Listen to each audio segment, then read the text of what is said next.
তারিক কাজী ফাহমিদুল ইসলাম যে মাঠে দাঁড়িয়ে আছেন সেটি নয়া সাজে সাজা বাংলাদেশের জাতীয় স্টেডিয়াম। প্রথমবার বাংলাদেশ জাতীয় ফুটবল দল অনুশীলন করল এই মাঠ সংস্কার শেষে।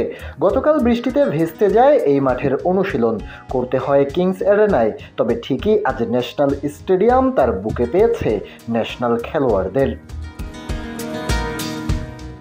ভুটানের সাথে প্রীতি ম্যাচ ও সিঙ্গাপুরের বিপক্ষে এশিয়ান চ্যাম্পিয়নশিপের বাছাই পর্বের ম্যাচের জন্য আজ অবশ্য ক্লোজ ডোরে অনুশীলন করেছে ক্যাবরেরার শিষ্যরা। এর আগে গতকাল প্রথমবারের মতো অনুশীলন নামার আগে দলের মধ্যে সভা হয়েছে।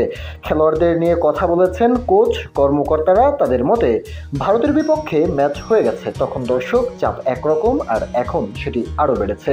সিঙ্গাপুরের বিপক্ষে 10 জন ম্যাচ হবে ঢাকায়, সেই ম্যাচ ঘিরে ফুটবল দর্শকদের উত্তেজনা বেড়েছে। সেই চাপ নিয়ে খেলতে হবে, দর্শক চায় আরো ভালো কিছু করতে হবে। আজ জাতীয় স্টেডিয়ামে অনুশীলনে প্রাথমিক দলে থাকা 3 গোলরক্ষক মিতুল মার্মা, সুজন হোসেন ও মেহেদী হাসান প্রীতি গোলকিপিং অনুশীলন কাটানে ব্যস্ত সময়। এই প্রথম জাতীয় স্টেডিয়ামে প্রস্তুতি নিলেন ফাহমিদুল ইসলামও। রাকিব হাসানকে স্ট্রাইকার হিসেবে খেলানোর ভাবনা আগেই বলেছিলেন ক্যাবরেরা। এই ফরওয়ার্ডকে তার পজিশনে দেখা গেছে আজ অনুশীলন করতে। ফয়সাল, ফাহিম, মুরসালিনরাও নিজেদের ঝালিয়ে নিয়েছেন। আজ ছিলেন অভিজ্ঞ তপু জামালরাও। সমিত, হামজা ব্যতীত বাকি 24 জন ছিলেন আজ মাঠে।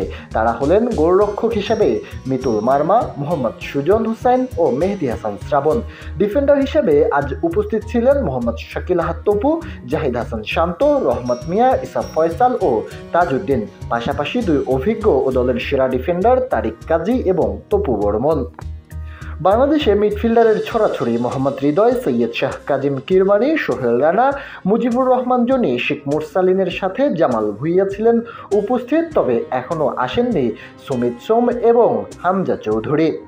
এদিকে ফরওয়ার্ডে আলোচিত উইঙ্গার ফাহমিদুল ইসলাম, ফয়সাল আহমেদ ফাহিম, রাকিব হোসেন, ইমন শাহরিয়ার, মোহাম্মদ ইব্রাহিমের সাথে স্ট্রাইকার আলামিন ও সুমন রেজা ছিলেন অনুশীলনে। আগামী 4 তারিখ ভুটানের বিপক্ষে একটি ফ্রেন্ডলি ম্যাচ খেলবে টাইগাররা। এরপর 10 তারিখ গুরুত্বপূর্ণ সিঙ্গাপুর ম্যাচে মাঠে নামবে ক্যাবরেরার শিষ্যরা।